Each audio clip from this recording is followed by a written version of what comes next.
This is John from Clock Repairs Merseyside. This is the Thomas Kefford clock now completed, and it's now on test. As you can see, it looks quite nice.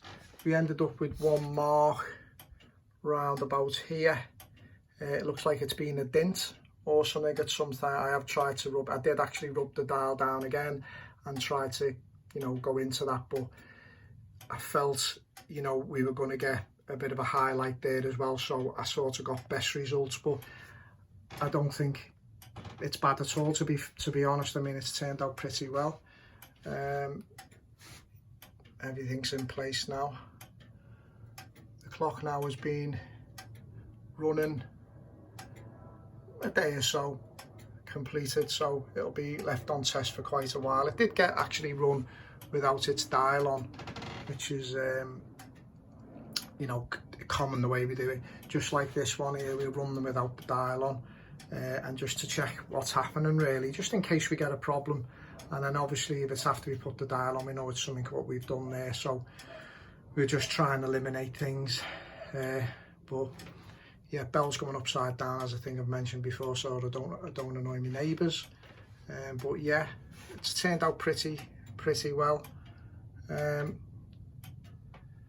I have a very interesting clock I'm going to start on next week. I think I might have done a short video on it, just a short.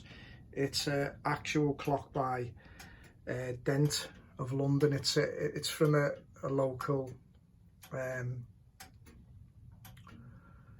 sailing club. It's a really nice clock. It's double fusey. It strikes on a bell, a ship's clock. It's a really lovely clock, a well-made thing, very heavy.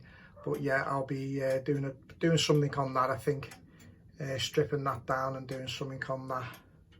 I mean, typically it's a fusey clock, but it's just very interesting. It's very interesting. It's got a date on the front, something like 1753, but being honest with you, I think it's round about 1840s. We've been asked to do a valuation on it. We're going to value it around that type of thing.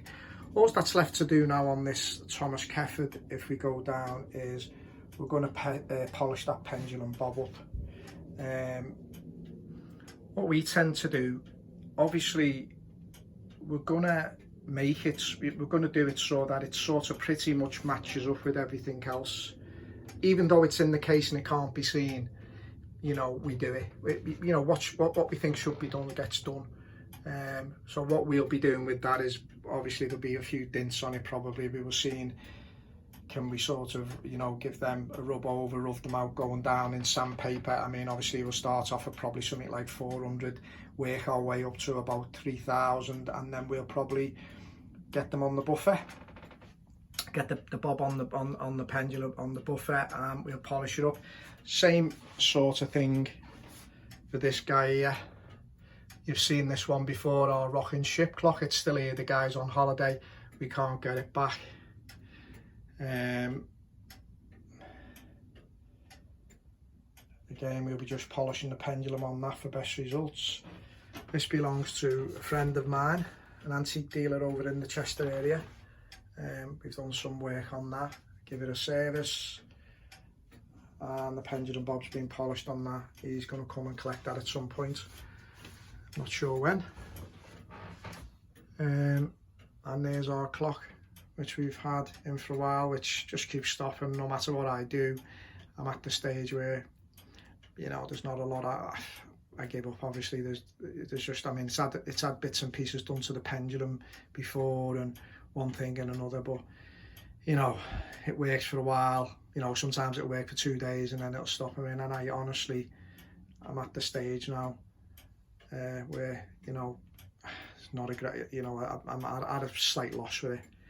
I've always, the amplitude and things on Gustav Beckers, it's very low. It's very slight tick. I mean, it doesn't take a lot to stop them. I mean, sometimes I think it's our workshops, we're walking around and, because they're basically wooden floors, although the wooden floors have been, they've got inch thick ply on them.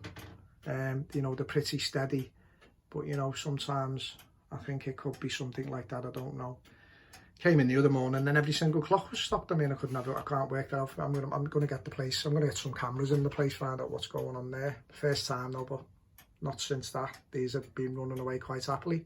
But yeah, I just thought I'd just share this video with everybody of this Thomas Kefford.